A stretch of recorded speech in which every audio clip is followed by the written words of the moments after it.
Kita masuk yang kedua, yang lebih fokus, yaitu kejahatan dan problemanya dalam kitab Ayub. Yang pertama kita bisa melihat bahwa kejahatan dan problema yang terjadi terhadap Ayub dan keluarganya, terhadap Ayub dengan sahabat-sahabatnya, ya. Jadi setan beranggapan jikalau Ayub akan kuhancurkan kekuatan kesehatannya, pasti imannya gugur. Nah, ini jadi satu nilai konsep daripada setan, bahwa Ayub itu pasti punya titik kelemahan. Sehingga dalam bagian inilah Tuhan mengizinkan setan mencobai ya. Dan Tuhan masih melihat, Tuhan menguji. Jadi dalam bagian ini kita belajar Allah bisa mengizinkan untuk setiap anak-anak Tuhan mengalami pengujian untuk kemurnian iman. Pengujian untuk membangun iman. Pengujian untuk membangun karakter. Pengujian untuk menyatakan kemuliaan Tuhan. Dan setan mencobai untuk menjatuhkan Ayub, menghancurkan Ayub. Dia merancang. Nah, di sini kita bisa melihat bahwa di dalam Ayub 1 ayat 13 sampai 17, setan memakai orang-orang Sheba, orang-orang Kasdim, yang bebas merampok harta dan ternak Ayub dengan senang, dengan gembira, tanpa punya rasa bersalah. Nah, yang kedua, penderitaan Ayub tidak sampai dia karena korban kejahatan, tanda kutip dari kacamata sosiologi. Nah, 10 anak-anak Ayub meninggal karena angin ribut. Ini tercatat dalam ayat 1, 18 dan 19. Ditambah lagi dalam bagian ini berarti Ayub itu kan sangat mengasihi 10 anak-anaknya. Anaknya ini hampir setiap hari dugem, setiap hari pesta, setiap hari senang-senang tanpa kesucian Tuhan. Dan setiap hari Ayub bangun pagi-pagi memberikan korban penghapusan dosa untuk mereka. Jadi Ayub adalah ayah yang baik dalam bagian ini. Tapi Ayub bukan ayah yang benar dalam bagian ini. Yang ketiga, Ayub secara fisik mengalami sakit bara yang busuk seperti bisul. Ya, Ayub 2, 6 dan 7. Dan sekarang makin nyata melalui daripada fisik daripada Ayub. Bagaimana dia sakit. Nah, di sini saudara kita melihat setan merancang kekacauan itu. Setan merancang akan semua kejahatan terjadi untuk Ayub. Dan dalam bagian ini tadi yang kita baca, Ayub dalam bagian itu tidak berbuat dosa. Penderitaan Ayub datang lagi dari nyonya Ayub, Nyoai, yang menyalahkan Tuhan dan Ayub. Dan ini tercatat dalam Ayub 2, 9, 10. Masihkah engkau terus dalam kehidupan kesalehanmu? Masihkah engkau terus dalam hidup akan takut akan Tuhan? Kutukilah dia. Nah, ini saudara, istri yang tidak baik. Pasti. Kenapa imannya tidak selevel dengan Ayub? Nah, ini bentuk kegagalan Ayub dalam mendidik anak-anak dan mendidik istri. Jadi tidak punya konsep keseimbangan. Jadi dalam bagian inilah saudara, nyonya Ayub ini tidak memiliki konsep iman yang benar. Tidak memiliki konsep teologi yang benar. Sehingga di sini saya bisa katakan bahwa Nyoai ini memiliki konsep beragama yang diikat dengan konsep take and give. Apa arti take and give? Jadi seolah-olah kalau dia sudah memberikan sesuatu yang baik, Tuhan akan membalas. Jadi konsepnya take and give. Nah, ini banyak saudara. Konsep teologi yang dibangun dalam konsep take and give. Engkau memberikan 100.000, Tuhan akan memberikan kepada engkau berjuta-juta dalam memberikan persembahan. Engkau semakin taat, engkau akan semakin sehat. Engkau akan semakin sukses. Engkau akan semakin menjadi orang yang berlian. Jadi ketaatan dikaitkan dengan sesuatu yang bersifat mau diminta. Ada aspek take and give. Padahal taat adalah panggilan daripada karakter rohani kita. Berhenti di situ? Tidak. Elipas, Bildad, dan Jofar, Elbiso, menyalahkan Ayub. Mereka orang yang belajar teologi. Tapi sayang sekali belum tuntas. Kalau kita mengerti teologi, Sebetulnya tidak bisa kita langsung punya penghakiman seperti itu. Mengapa Elifas, Bildad, dan Zofar salah memandang atau berteologi tentang apa yang terjadi dengan Ayub? Nah, di dalam bagian ini saudara, kita melihat daripada Elifas, Bildad, dan Zofar secara cepat ya. Kita melihat tuduhan daripada Elifas. Pertama, dia mengejek kesetiaan Ayub. Menyatakan bahwa Allah itu tidak percaya kepada Ayub. Ini tercatat dalam Ayub 4-5. Yang kedua, menyatakan Ayub itu sombong, jahat, tidak takut kepada Allah. Ayub 15. Ketiga, dia menuduh Ayub sebagai orang yang serakah, tidak adil, serta menyatakan bahwa manusia tidak berguna bagi Allah. Ya, jadi itu ada dalam Ayub 22. Nah, Bapak Saudara melihat bagian ini tusukan yang paling dalam. Mereka tidak mendalami daripada hati dan iman daripada Ayub. Khususnya Elifas dalam bagian yang pertama ini. Justru menyalahkan. Ini sangat tidak baik. Yang kedua kita bisa melihat Bildad. Bildad menyatakan bahwa anak-anak Ayub ditimpa bencana karena mereka berbuat dosa. Ini ada konten benarnya. Tapi bukan berarti semua itu akibat dosa juga terhadap Ayub. Jadi seolah-olah menyatakan bahwa Ayub tidak percaya Allah karena hal ini. Kedua, dia menyatakan bahwa Ayub itu berbuat dosa akhirnya. Ya, Ayub 18. Nah, dalam bagian ini saudara sangat kejam sekali. Menghakimi Ayub disebut dia juga berdosa karena konsep yang salah. Ketiga, menyatakan bahwa kesetiaan manusia tidak ada gunanya di hadapan Allah. Ayub 25. Ternyata kesetiaanmu Ayub adalah kesetiaan lahiriah. Lihatlah, akibat kesetiaanmu tidak sungguh-sungguh jujur dan tidak tulus, Tuhan sarang menyatakan keadilan kepada engkau. Nah, kembali lagi saudara. Kita setia bukan karena ingin mengharapkan semua berarti semua harus baik setelah itu. Tidak. Kita setia, kembali lagi, itulah karakter rohani kita. Kita setia, itulah wujud daripada identitas kita. Jadi kesetiaan kita tidak pernah tergantung dengan apapun yang terjadi di luar. Karena itulah panggilan rohani kita. Dan ini konsep Bildad yang salah. Kita lihat Zofar. Zofar menuduh Ayub mengatakan hal-hal yang kosong. Dan menyuruhnya tidak berbuat jahat lagi. Dan menyatakan bahwa Ayub jahat dan senang berbuat dosa. Nah, ini adalah sesuatu tuduhan yang sangat-sangat menyakitkan lagi. Karena seolah-olah Ayub membiarkan dosa anak-anaknya. Jadi Ayub bukan membiarkan dosa anak-anaknya. Dia tidak berani menegur dosa anak-anaknya. Ya. Jadi disinilah Bapak Saudara, jangan lupa. Jikalau kita anak Tuhan, kita punya peran garam dan terang. Maka dalam komunitas kita yang kecil di rumah, kita tidak boleh membiarkan dosa itu berkembang. Nah, kembali lagi Saudara. Problema yang terjadi ternyata tidak berhenti di situ. Ayub akhirnya juga mengalami pancingan dalam perdebatan itu. Ayub akhirnya juga terbongkar di dalam sikap dia, dalam berteologi dan sikap dia dalam bersikap melihat ketetapan Tuhan dalam semuanya ini. Jadi Ayub juga akhirnya punya masalah. Ya. Ayub juga akhirnya salah melihat penderitaannya. Setelah berbicara dari kacamata teologis. Secara rohani, di awal-awal pasal 1, dia tidak berbuat salah pasal 2. Tapi setelah itu, baru kita lihat ada salah. Bagian yang pertama. Keluhannya terhadap apa yang dialaminya. Seolah-olah Ayub melihat sebagai korban. Ya, victim. Mula-mula itu tidak seperti itu, saudara. Tapi setelah dia berdebat dengan teman-temannya, secara hakikat akhirnya terbongkar. Dia melihat seolah-olah dari kacamata dia seharusnya dia tidak boleh mendapatkan ini ya Tuhan.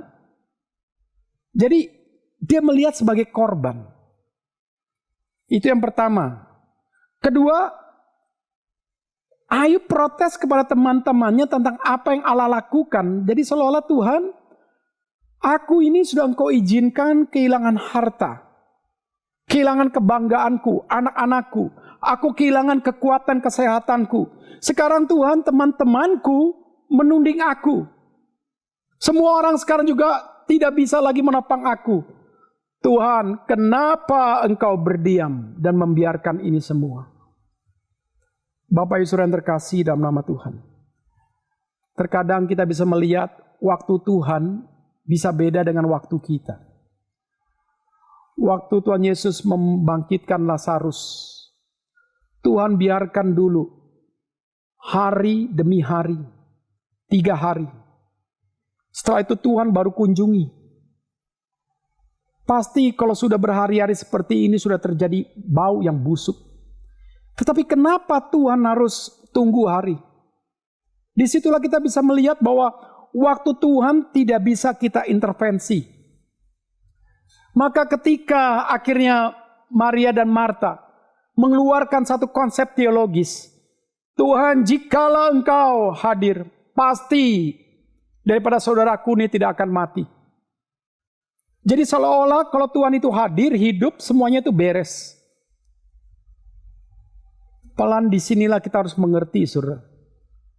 Tuhan punya ketetapan, Tuhan punya kehendak, Tuhan bisa izinkan. Maka ketika semua diizinkan dalam waktu Tuhan, dalam Roma 8 ayat 28, Tuhan untuk bekerja.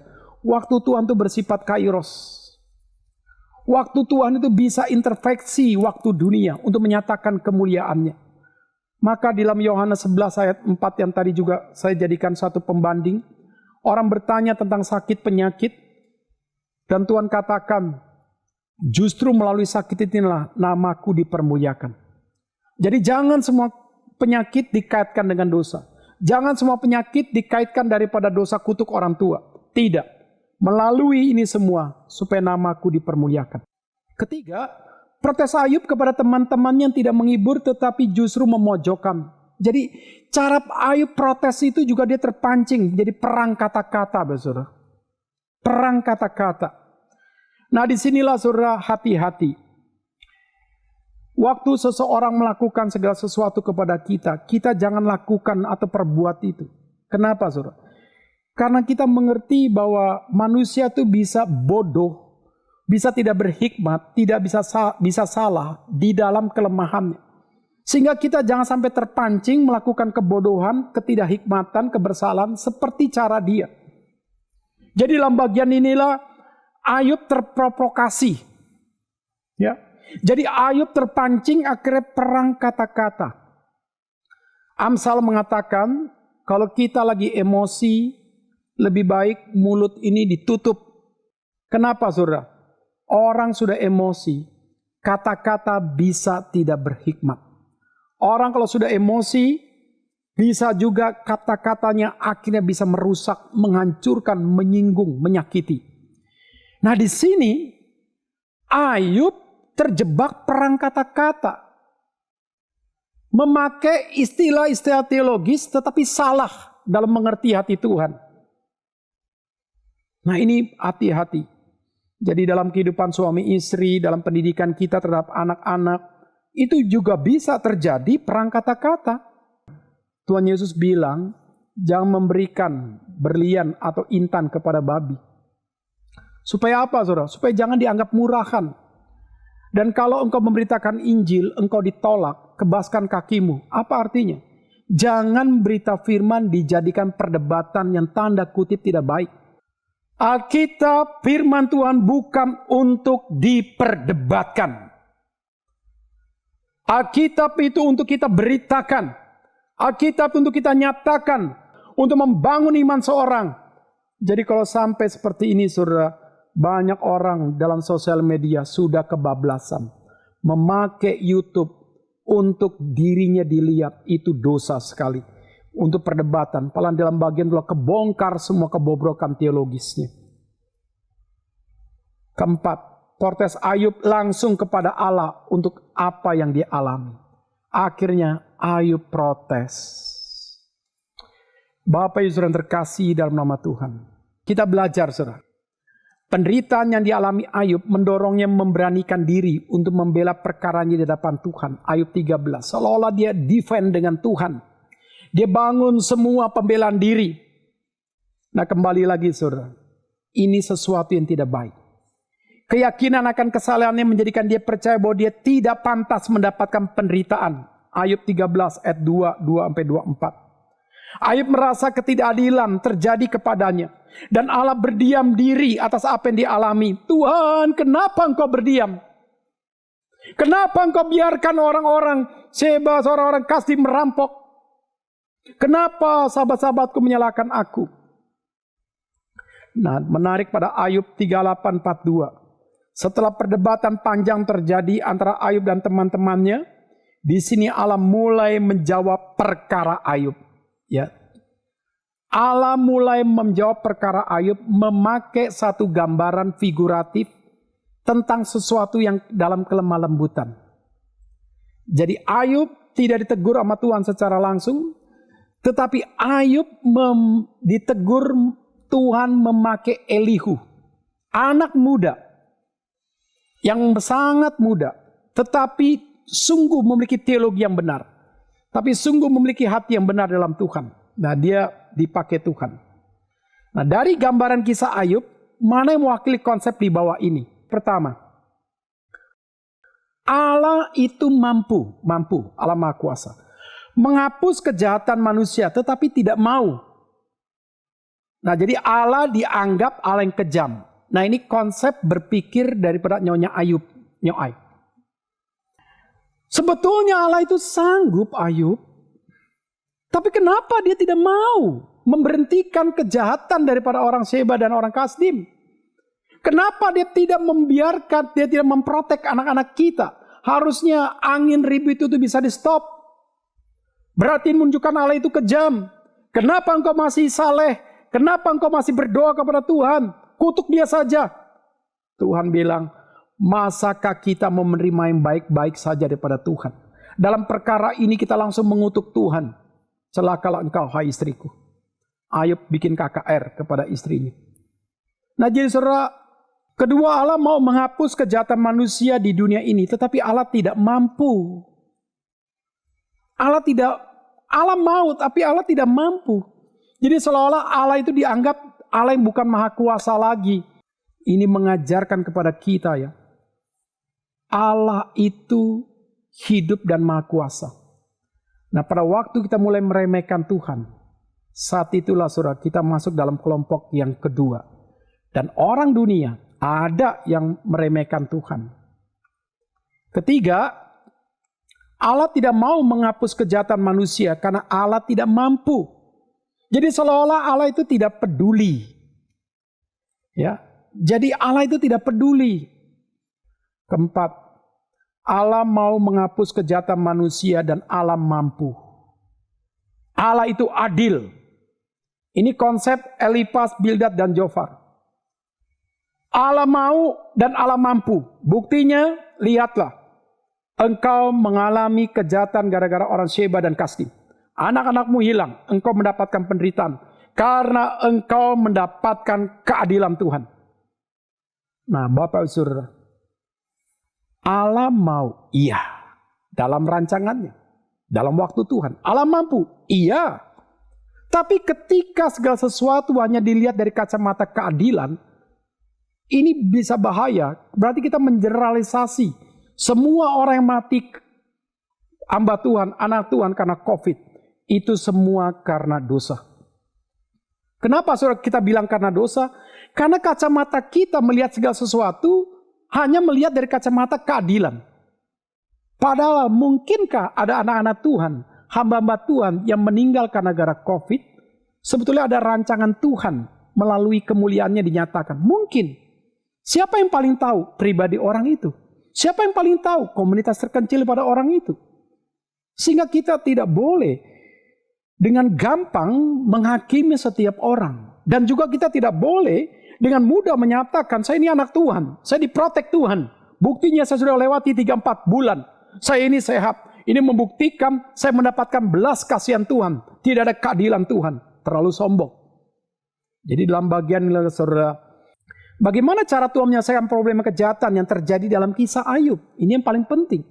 Bagaimana cara Tuhan menyelesaikan problema kejahatan yang terjadi dalam masa COVID ini? Ada orang saling menyakiti. Ada orang menghalalkan banyak cara. Banyak orang akhirnya merampok. Ya, banyak orang yang akhirnya tidak datang kepada Tuhan.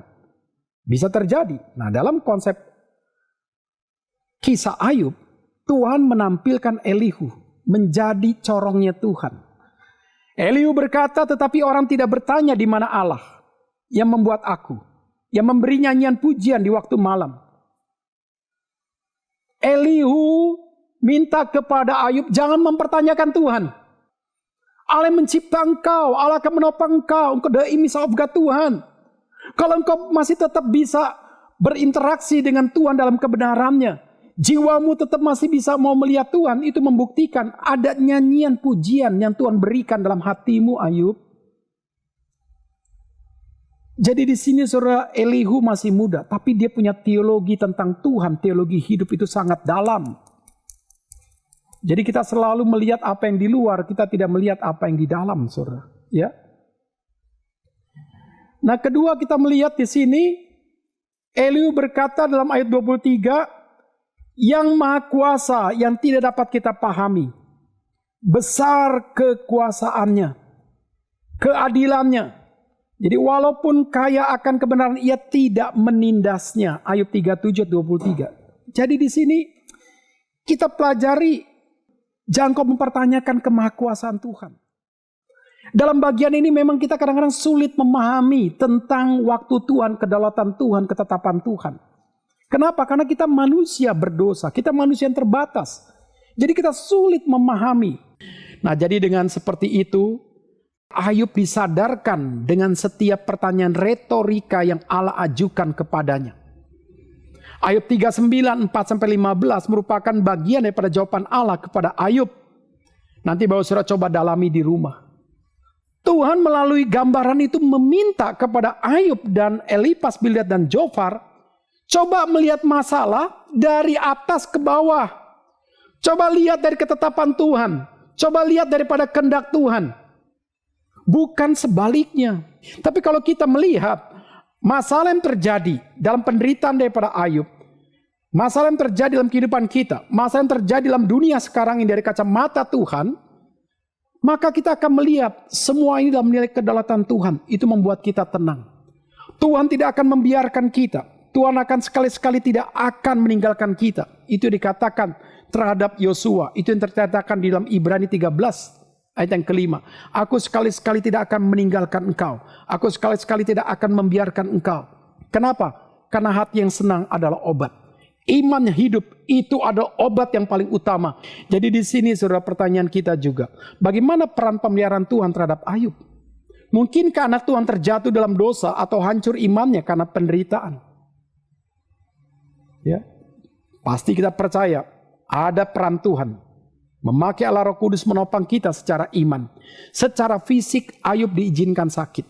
Tapi secara iman tidak bisa tersentuh. Jiwanya tidak bisa disentuh oleh setan. Tidak bisa dihancurkan. Fisik boleh. Tapi semua adalah pemeliharaan Tuhan. Itu yang membedakan. Maka jikalau kita ada di tangan Tuhan, kata Yohanes, tidak ada kuasa manapun yang bisa merebut kita dari tangan Tuhan. Jadi kalau kita anak Tuhan yang sejati, kita tidak mungkin di dalam menghadapi problema kejahatan dan akibatnya, kita akhirnya jatuh dalam dosa. Nah, di sini kita melihat dengan cepat pengenalan akan Tuhan yang lebih dalam lagi akhirnya dialami oleh Ayub.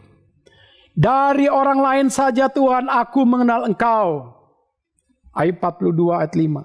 Sekarang Tuhan, dengan mataku sendiri aku memandang engkau. Ayub punya pengalaman rohani yang baru. Ini yang terpenting untuk dalam retreat. Ya, kita di rumah. Jadi hartanya yang berharga adalah pengenalan akan Allah yang benar.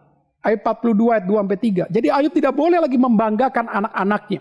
Ayub tidaklah boleh lagi membanggakan akan ternaknya, akan domba-dombanya, akan untanya, yang lain-lain. Ayub tidak boleh membanggakan lagi semua kesuksesannya. Jadi yang Ayub harus banggakan adalah pengenalan dia akan Tuhan, knowing God. Itu yang lebih penting, saudara. Maka Tuhan berkali-kali berkata, yang kusukai adalah kasih setia, bukan korban bakaran. Yang kusukai adalah pengenalan akan aku. Nah, di dalam masa pandemi ini saudara, kita sadar, harta bukan segala-galanya. Orang kaya pun bisa kena COVID. Orang yang beruang pun bisa COVID. Orang yang berkuasa pun bisa COVID. Ada orang mati gara-gara COVID ketika dia berkuasa, ketika dia sukses. Jangan beranggapan semua milik kita. Semua anugerah Tuhan. Bukan karena hebatnya kita. Semua titipan Tuhan. Bukan karena kesuksesan kita. Itu Ayub nyatakan. Jadi ini jelas sekali, saudara. Jadi disinilah kita melihat gambar ini, Ayub seperti dituduh, dihakimi. Sementara Elihu berdiam, mendengar semua, mengkaji, menganalisa. Jadi di sini saudara kita melihat bagaimana kesimpulannya. Allah tidak mencobai manusia untuk jatuh dalam dosa. Allah itu menguji. Iblislah yang mencobai manusia untuk jatuh dalam dosa. Jadi rancangan Tuhan damai sejahtera. Dalam kedaulatan Tuhan, setiap anak-anak Tuhan bisa diizinkan mengalami penderitaan karena kejahatan orang lain atau suatu bangsa. Tuhan bisa izinkan. Tapi ingat, ada kedaulatan Tuhan menjaga kita. Untuk kita tetap menyatakan kualitas iman kita. Tuhan tidak diam. Tuhan tidak tertidur. Jadi dalam pemeliharaan Allah, anak-anak Tuhan akan menyatakan kemenangan iman. Seperti Ayub akhirnya menyatakan kemenangan iman. Jadi hati-hati dalam membangun perspektif teologi. Jadi gambaran ini menjelaskan kepada kita. Penderitaan Ayub dalam perdebatan teologi daripada Elipas, Bildad, dan Zofar. Akhirnya menghasilkan sikap yang benar. Bagaimana seharusnya kita menghadapi penderitaan di masa-masa COVID ini. Di masa-masa kita mengalami kerugian yang lain. Sikapmu benar. Itulah yang menunjukkan hikmatmu dalam terang iman. Itu bersinar pada waktu kita mengalami penderitaan. Jadi saya percepat di sini Bapak Saudara tinggal lihat saja karena ada tanya jawab. Jadi pasal 1, 2, pasal 3, 31, pasal 32, 37, pasal 38, 41, pasal 42. Semua ini memberikan kepada kita satu gambaran yang jelas. Dari kisah daripada Ayub. Tuhan Yesus memberkati kita semua.